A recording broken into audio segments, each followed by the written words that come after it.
Good morning. I'm Spot On Weather meteorologist Matthew Euler, and let's take a look at the latest long-range forecast for Southeast Virginia. All right, so we're going to start off basically where I left off on the last video, the short-range forecast. I'm going to start off with the 26th of December, which is the day after Christmas, next Monday. And so what we're looking at next Monday is fairly mild conditions across Southeast Virginia, as we have southwesterly winds that are going to be blowing ahead of this next approaching cold front, which is over the Midwest with a lot of rain. You can see how much more milder conditions are, with rain all the way up into lower Michigan at this time, out ahead of this very, very intense. This is a 982 millibar low just around International Falls, Minnesota, next Monday morning. So it's going to be quite a strong wind around this, a tight pressure gradient around this low pressure system. And as a result, there's a lot of strong southerly winds over the Midwest, pumping a lot of warm air up into southeastern Canada, as well as up the eastern seaboard at this present time for next Monday. The jet stream indicates this, a stronger jet maximum area over the upper Midwest from the southwest. You see the southeast ridge, that H down there over the Bahamas area. You can see the upper level heights are rising in response to this deep low over northern Minnesota next Monday. So strong southerly winds. The upper level heights are going to rise with this ridge building up the eastern seaboard. So we're going to have some very mild conditions into the 60s for temperatures for highs next Monday. Moving on to Tuesday, the 27th of December. So we're basically in between Christmas and now, folks, next week, I'm sure we'll be planning their New Year's activities. We're still in mild flow across Southeast Virginia. There's a little bit of rain shower activity back to our southwest over Tennessee, Arkansas, into northern Texas and southern Oklahoma. Look at the jet stream orientation, how it's more southwest to northeast, which indicates more of a mild conditions across the eastern United States, the 26th and the 27th. The Arctic air is remaining up here to the farthest north areas of the United States, Iowa, Wisconsin, Minnesota. That's a 1040 millibar high over North Dakota next Tuesday. But that most of the cold air remains to the north of Southeast Virginia. And that has to do, and is a reflection of how this jet stream is orientating itself. It's not coming in from the northwest, from Canada towards us. It's actually pointing from southwest to northeast. So the cold air will remain north of this jet core, the jet axis up here in Canada and the northern plain states. Moving ahead to 28 December, we have an area of high pressure. The one that was over North Dakota slides east, weakens slightly to 1039 millibar high over southeast Canada. We do have northerly flow. Looks like the coldest bit of air is going to be over New England next Wednesday. Very strong northerly winds on the front side of this high pressure system. Thickness is lowering across Maine, New Hampshire, Vermont, Massachusetts, as well as Rhode Island and Connecticut. We do have more of a northeasterly wind flow at this time. There is a little bit of a weaker backdoor type cold front trying to penetrate south towards southeast Virginia at this time. Now notice this is another development of another low pressure system back over the plain states, which has been the common recurring theme so far this winter, late fall and winter time period. So a lot of rain starting to form, some mix of rain and snow over southwestern Iowa at that time. For us in southeast Virginia, though, we're still looking fairly dry for the 28th. The jet stream, the main jet stream axis is mostly zonal at this time. The jet core, or the main jet axis, remains to the north of southeast Virginia. So we're going to be in milder air. But you will notice between the 27th, this ridge was stronger, the heights were higher as the ridge built northwestward along the eastern seaboard. By the 28th, that gets squashed a little bit more as this strong, colder high tries to basically push a backdoor cold front down, kind of squash that southeast ridge. Moving on to 29 December, what we're looking at is a cold front to the west with a lot of rain shower activity. Rain will move into Southeast Virginia by next Thursday, the 29th of December, but we're still in southwesterly wind flow, still very mild. So the 26, 27, 28, 29 December timeframe looks really mild across Southeast Virginia. So that's next week.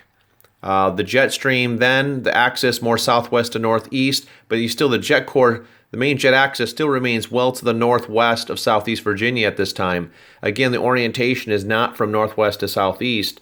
That's when we get the coldest air masses from Canada, and that is not the case next week at all. So temperatures are going to be in the 60s for highs next week, a lot of the time. All right, now as we look at 30 December, we're getting closer to New Year's Eve and all your activities. I know folks will be planning stuff.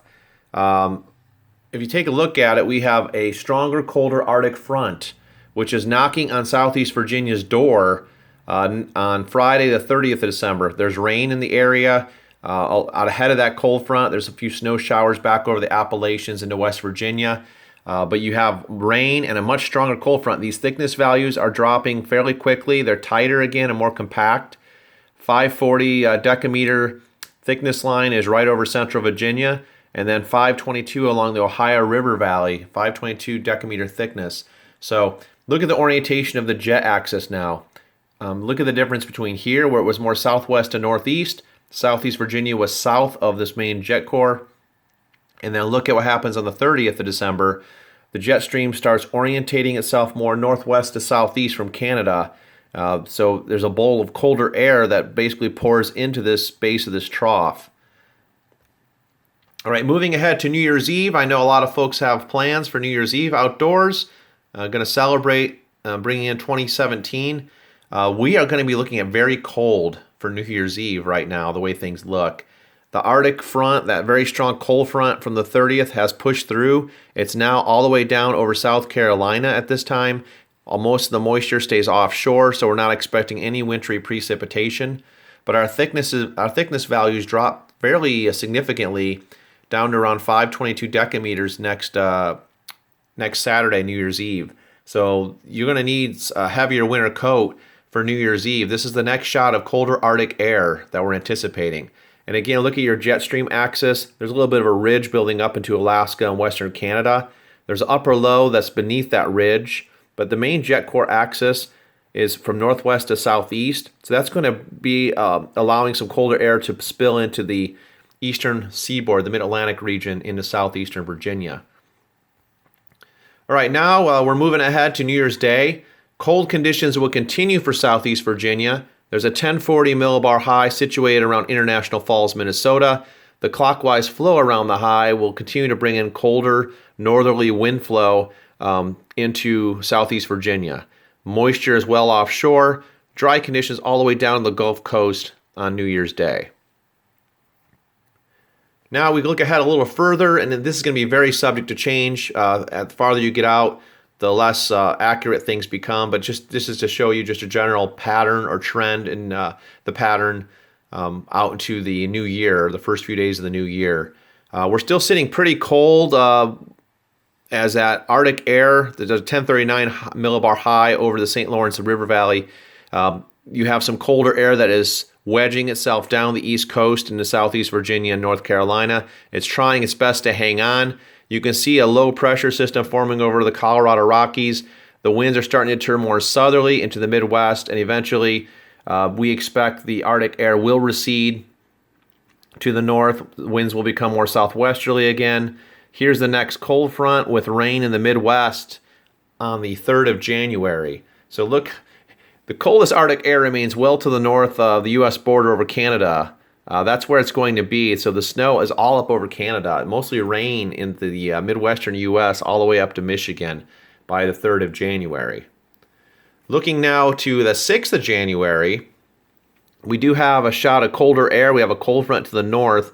Some of this colder air is trying to spill southeast. It's going to have a difficult time, however, because you have a 992 millibar low back over Colorado. So there's going to be a lot of strong southerly winds here. As that propagates and moves to the northeast, those winds will turn southerly here and will most likely warm up again the first week of January. But there are indications that things could change to a colder pattern again in January. The Arctic air is reloading. The polar vortex has got stronger, and when the polar vortex gets stronger, we had talked about it before in a weather lesson at Spot On Weather. Look up the Spot On Weather polar vortex weather lesson. When it's stronger polar vortex, it basically consolidates as one piece, and it confines the coldest air back over the polar regions. So that's what we're anticipating. The polar vortex is strengthening in the forecast the next week to 14 days. So the long-range final thoughts. I did take a look at the teleconnection patterns. I did not show it in the video, but there are downward trending Arctic oscillation and North Atlantic oscillation teleconnections, along with an increasing PNA, Pacific North American teleconnection, by 1 January. Now, if we get an increasing Pacific North American pattern, we'll get a ridge to develop in the western United States, where it's been predominantly cold thus far this winter. If that ridge builds up into the western United States and western Canada, we get a strong enough amplitude, a deeper trough will form over the eastern United States into Southeast Virginia, and much colder air is going to spill southeast as a result. So we'll keep an eye on things. Mild temperatures, we are expecting mild temperatures at or slightly above normal. And we're looking at a stronger southeast ridge and a more persistent Midwest to upper Midwest storm track is allowing, between the backside of the ridge from the southeast off the West Atlantic and then the southerly southwesterly winds ahead of the storm tracks in the Midwest and the Plain States, that yields a lot of strong southerly winds. In fact, NOAA is indicating their outlook is calling for above normal temperatures for the next 10 days across the whole eastern United States. The jet stream will be more zonal, yielding more Pacific origin type air masses instead of Arctic air masses or even continental polar air masses all the way through the end of December. Next Arctic shot of colder air will arrive on the 30th and 31st of December, so it will be a fairly cold New Year's Eve if things hold up. So we'll keep you updated. Stay tuned to Spot On Weather for the latest updates for your holiday plans. And we're looking cold for New Year's festivities, as I mentioned, across Southeast Virginia as of now. Again, things could change. Just wanted to say season greetings to all of you and your family and your friends from Spot On Weather. We wish everyone nothing but happiness and great health during the holiday season and beyond into 2017. We really hope everyone has a great year. Again, we appreciate you viewing Spot On Weather videos, just checking out our passion for weather and our knowledge of weather and what we can share with you. We really enjoy that. So keep coming back for more in 2017 as well. And that's all I have for now. I'm Spot On Weather meteorologist Matthew Euler. And remember, if we're not spot on, we're not doing it right. Hope everybody has a happy and safe holiday.